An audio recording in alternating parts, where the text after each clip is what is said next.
Amazing. So, of course, without further ado, I'd love to get this workshop started. So today we're very, very lucky that we're here with the Interlay team, and today's workshop is building Web3 on Bitcoin with Interlay. And today we're with our talented speaker, Philipp, who will teach us through this hour's workshop. So thanks so much, Philipp. I'll pass things over to you now. Thanks, Joanna. Quality is still good? Okay, perfect. Let me share my screen quickly. Okay, welcome everybody. My name is Philipp Bunke. I'm the Quantitative Associate at Interlay. And as the title suggests, I do a lot of quantitative stuff like data analysis and everything that is related to DeFi. And I'm very happy to talk to you about how to build an Interlay. Yeah, so let's dive right in. Bitcoin, Interlay is a DeFi hub already for Bitcoin. And yeah, so at the core of Interlay is really Bitcoin, because Bitcoin basically already reached mass adoption with more than 300 million users, and it's growing faster than the internet in terms of adoption. And so while we have Bitcoin on the one side, which reached mass adoption already,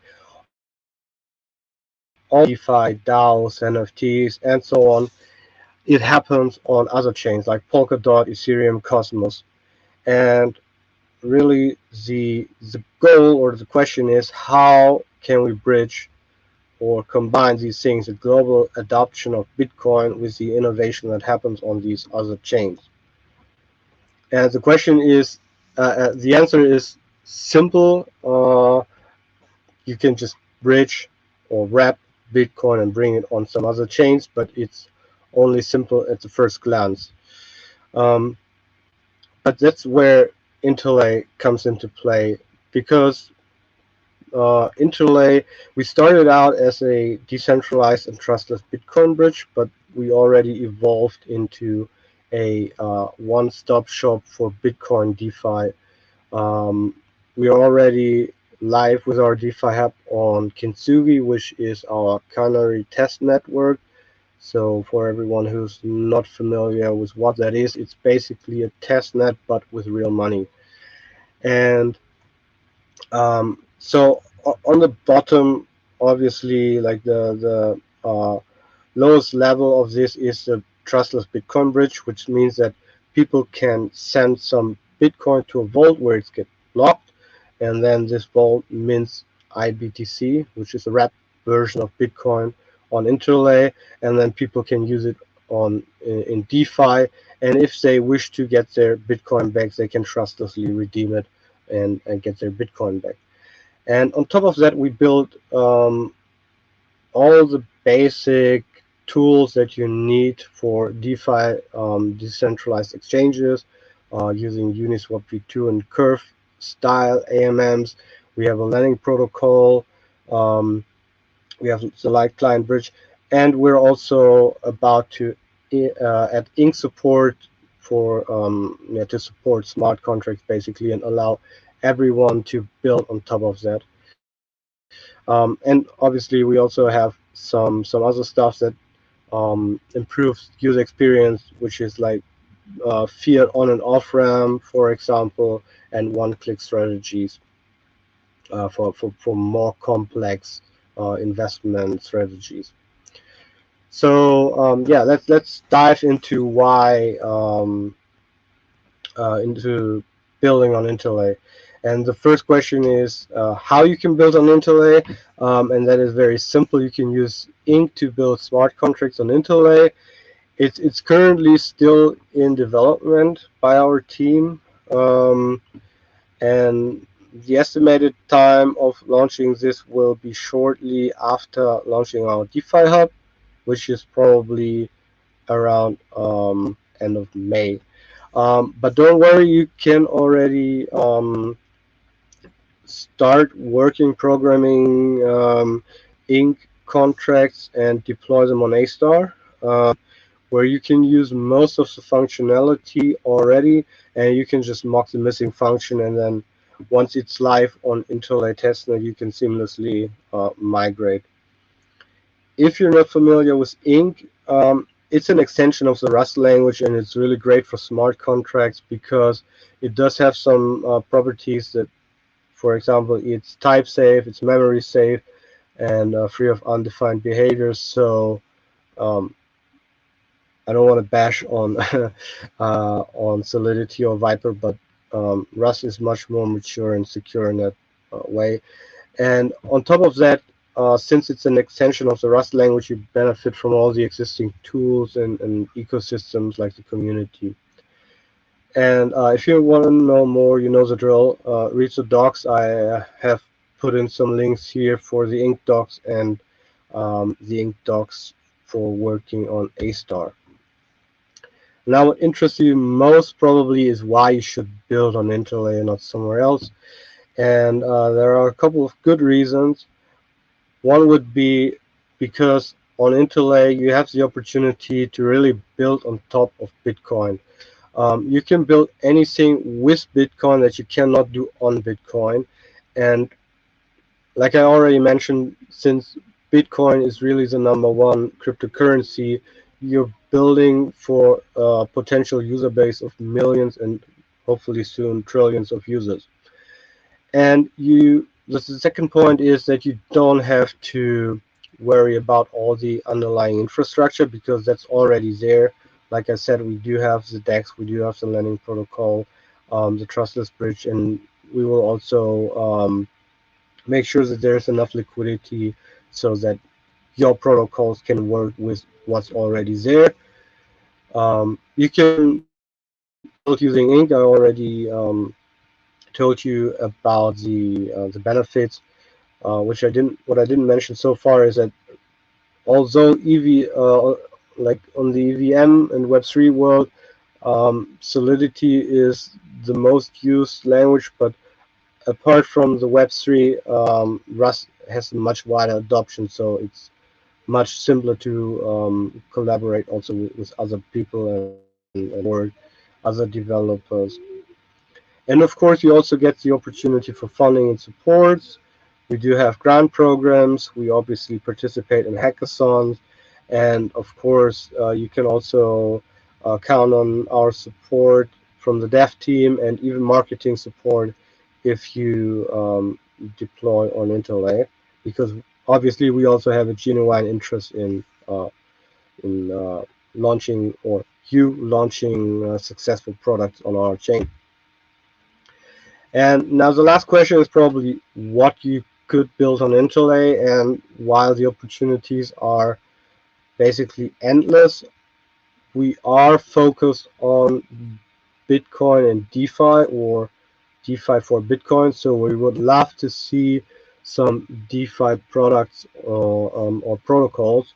And just to give you some examples, what we would love to see is future exchanges or option exchanges, or some more complex investment strategies that are bundled into simple user interfaces so that the user can doesn't have to loop through a couple of interactions to create some specific investment strategies. Or my personal favorite would be Bitcoin-backed stablecoins, because what could be better than having a stablecoin which I can then redeem for the number one cryptocurrency in the world.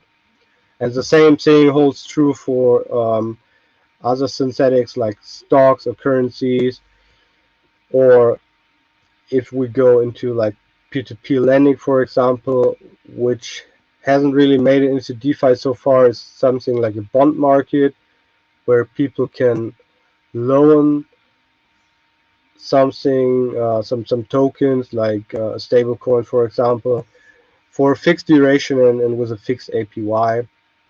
Or one very simple example would be an order book exchange, and it's listed here as DeFi protocols, but the lines between the products and protocols is a bit blurred. But so, for example, if you would like to do something with ordinals, which is currently pretty hyped in the Bitcoin community, You could do something like an ordinal DEX or auction on Interlay, or peer-to-peer lending, which is basically similar to the bond market, or just a cross-chain DEX or aggregator. And I also added here some examples. For example, with the futures or options, how you could implement it is you could either have a synthetic AMM, which you could build on your own, or you could just use the existing lending and spot market and replicate a future physically by um, letting the user deposit IBTC, borrow a stablecoin, swaps it for Bitcoin, and then do the same thing over again.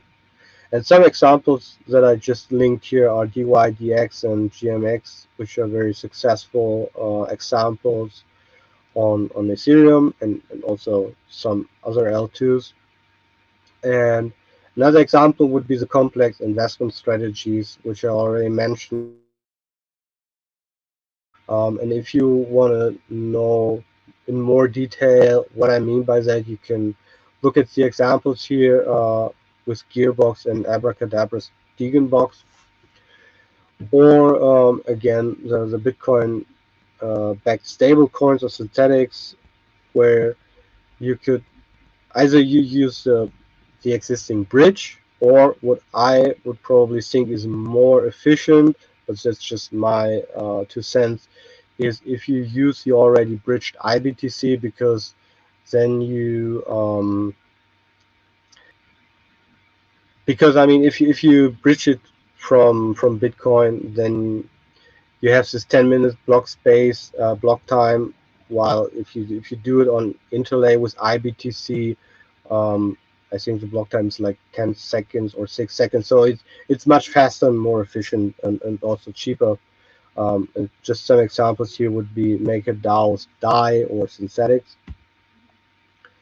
And yeah, for the bond market or peer-to-peer lending, the idea would be, for example, to create an order book for lending and borrowing, where you match borrowers and lenders based on a duration and yield.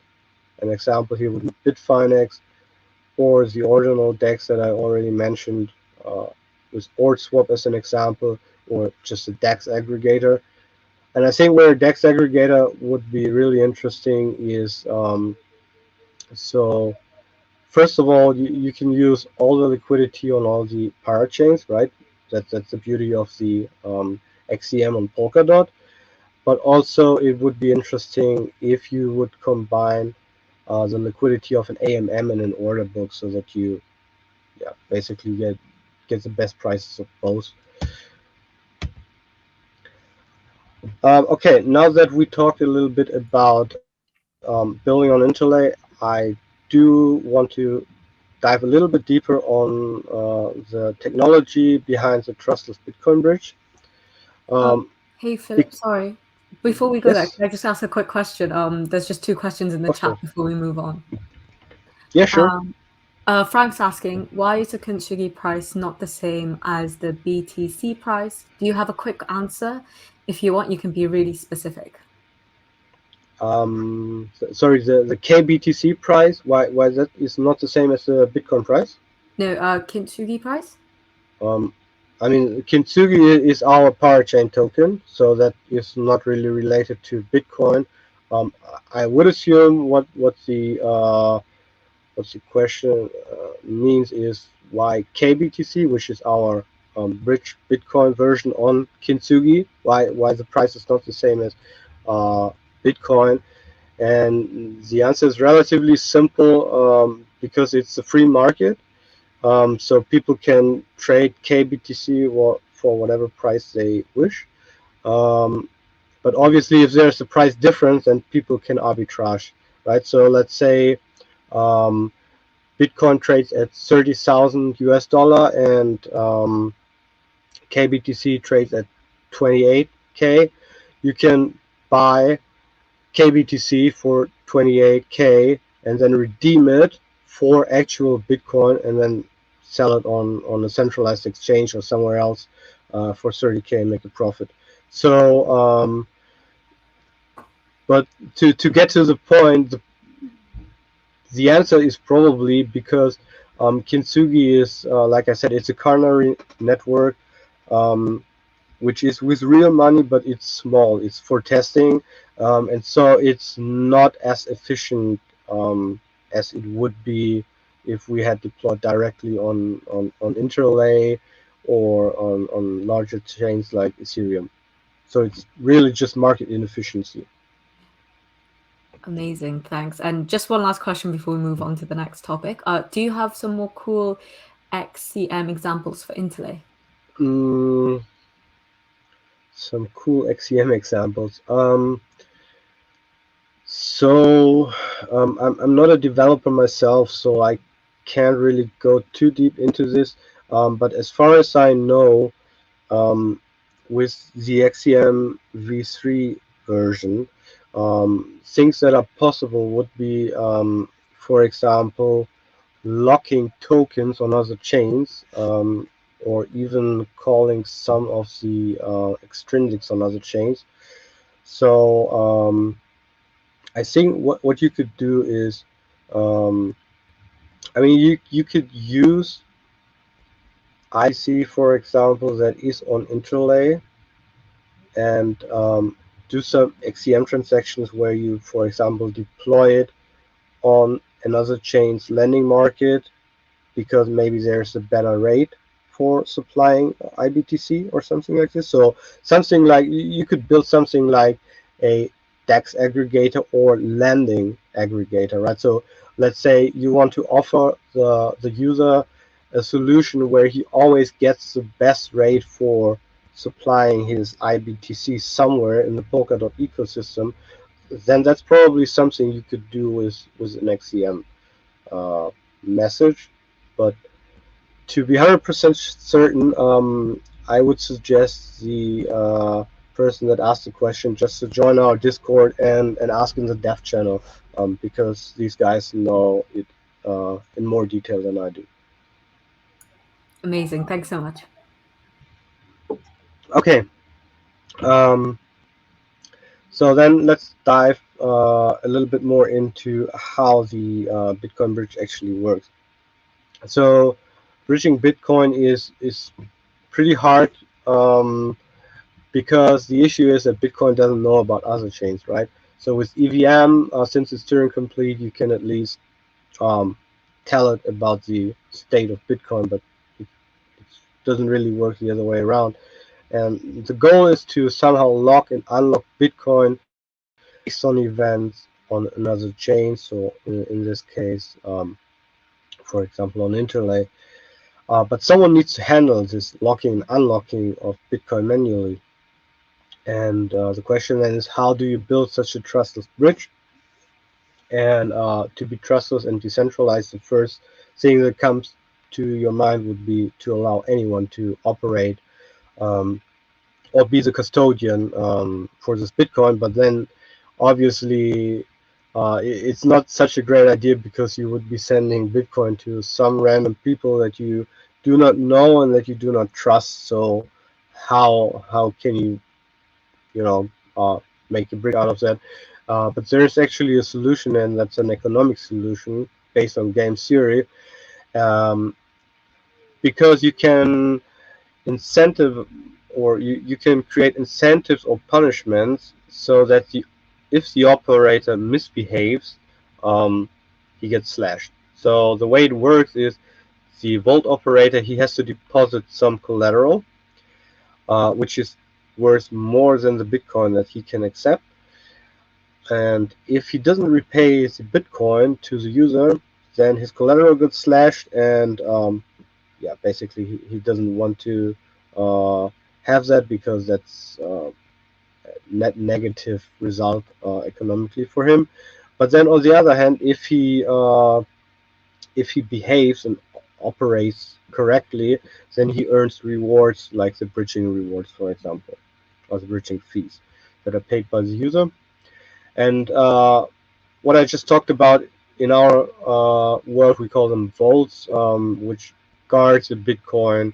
Um, and like I said, they have to post collateral. It can be USDT dot, or we also have liquid staking derivatives already. which makes it much more capital efficient. And so the service they provide is basically posting this collateral and securing the Bitcoin and sending the Bitcoin back to the user if he wishes to redeem. And the risk that they incur basically is the risk of liquidation, because since USDT or DOT move in price in terms of Bitcoin, the vault operator has to maintain a certain peg so that the collateral that they post is always worth more than the Bitcoin that they can lock. Otherwise, they get liquidated, and yeah, the user gets reimbursed in collateral. And like I said, since there is some risk and punishment involved, the vault also has a couple of ways to earn money. Um, at the moment, most of the rewards basically come from Inter tokens, which are paid out as block rewards.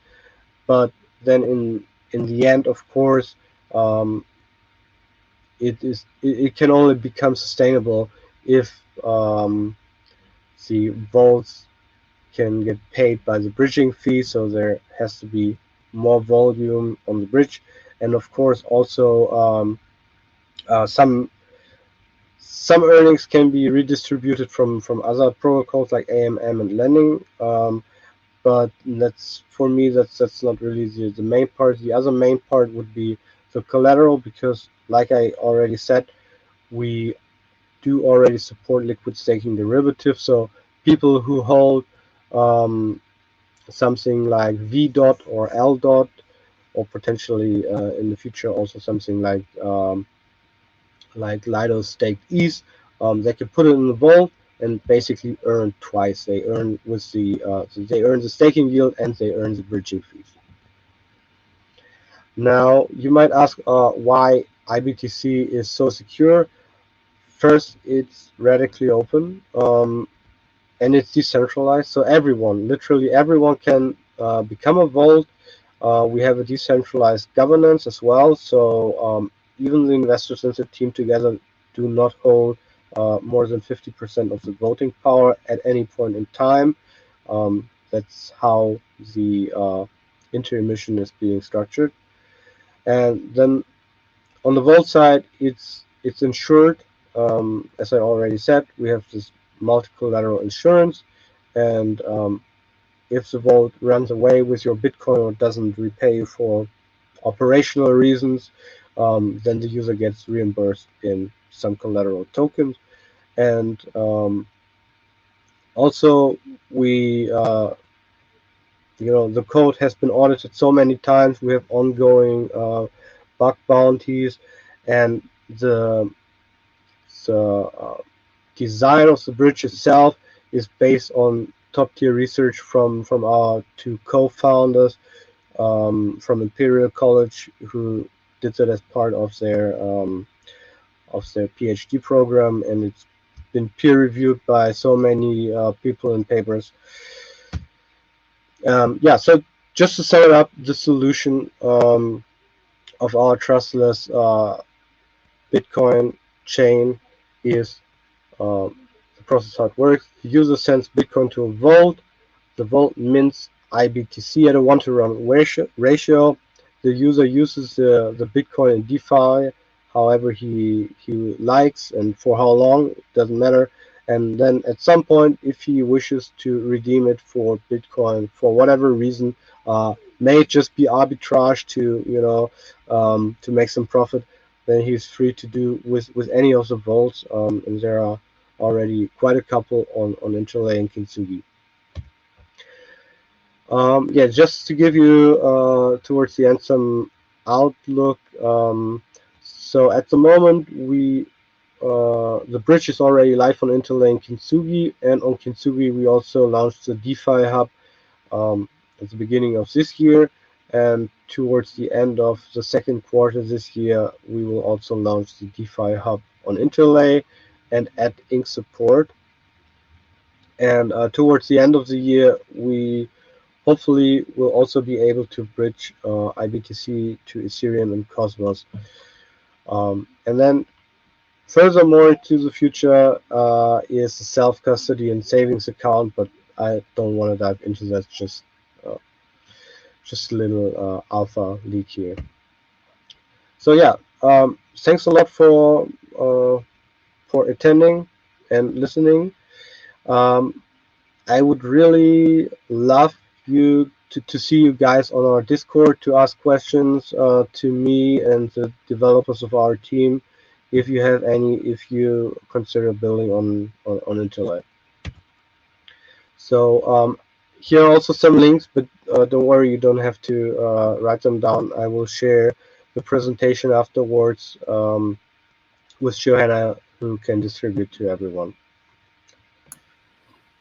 Amazing. Thanks so much for this incredible talk. Just wanted to ask if anyone had any last minute questions for this session. Of course, all links will be shared after this workshop, but do feel free to pop in a question if you do have some.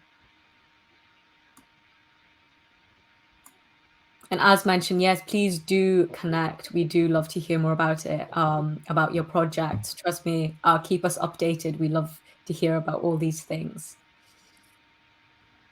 Also, thank you everyone who attended today's session. Really lovely to see you all today. Yeah, workshops slowly trickling through now, so I'm really excited to see what this hackathon will bring in the next couple of weeks. So, okay, so the question is it possible to make an NFT contract with ink which holds an NFT? I feed my new created NFT with Bitcoin and it grows in size. Second, okay, the first one. If you're talking about NFTs on Bitcoin, I assume you mean ordinals, right? And I'm not sure what you mean by grow in size. Do you mean grow in value? Because I mean, this, once it's inscripted, the size won't change. Yeah, okay. I mean, this is the size of the picture. I mean, if you make an inscription, then you pay for the block space basically, and then you inscribe the picture, and it won't grow. I mean, it will remain the same in terms of size. So I'm sorry, I'm not sure. I think the best way would be if you join our Discord and ask there again. Maybe I'm just also not educated enough technically to answer this question. Um, but your second question regarding the EVM palette, okay, that I can't answer because I asked the same question to our dev team, and the answer is because so with EVM, it's built for an EVM chain, but Interlay and basically all the other chains that are built on substrate, they are not natively EVM compatible, and so it is relatively difficult to implement an EVM palette without introducing potential loopholes and bugs. So it happens that I think on two parachains, they did actually have the same vulnerability in their EVM palette um, because of some type conversion, I think. And that could have cost like a couple of $1 million. Luckily, it was found by someone in a bug bounty. But so that's why we decided to go with the ink palette, which is an extension of Rust, like I already said. So it's much safer. Yeah, I hope that answered your question. yes, please do keep questions in the chat. We'd love to discuss some more if you guys have any other ones. Joanna, can we make a poll while Edgy is still writing? Can we make a poll if someone here considers building on Interlay? Would be really curious. What do you want? Sorry, could you say that again? My internet was a bit shaky. uh, who's interested or considering building on Interlay? Okay, but I do already see some people answering in the chat. That's great. Yep, we'll definitely add the documentation and everything. I will send it over to Joanna, and then she will prepare um, Yeah. something for you. Um, Ajit, mm, I mean, once we have this Ink Smart Contract palette ready, like I said, you can literally build anything on our chain because it's trustless, so you can just deploy it. We can't even do anything about it. But like I said, it makes sense to build something that is related to Bitcoin because otherwise it would make more sense to choose another chain. I'm not sure what exactly you're considering. Um, but yeah, I think if you want to get support from the development team and also maybe even funding and marketing support, then it definitely makes sense to build something that is related to DeFi and Bitcoin. Merge mining. I'm not quite sure what it is. I see. So our chain is not. It's a proof of stake chain. So um, you can't mine our token. But so we got some inquiries from protocols that, for example, are thinking about um, building on our chain and basically want to sell like mining capacity, like hash rates, essentially. Um, I think Ajit, I'm I'm not sure what Root Stack is. I think it would be great if you could also join our Discord channel. Let me just even quickly send some invite link here in the chat directly, so that we can discuss all this stuff in our Discord channel and then even get the support from our dev team who know much more than I do.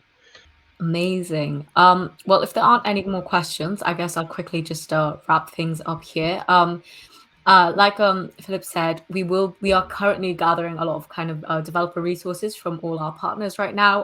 Everything will be updated in your Hacker Pack once it's all done. So that'll be including all the slides and other links or interesting details that our speakers have put in. But again, massive thank you for the Interlay team and Philip for joining us for today's session. Definitely super interesting, and I really enjoyed listening to this one actually. So thanks so much. And everyone as well, I hope you have a good morning, afternoon, evening, wherever you are in the world. I hope you have a lovely day. But yeah, see you all. Bye everyone. It was a pleasure. Bye.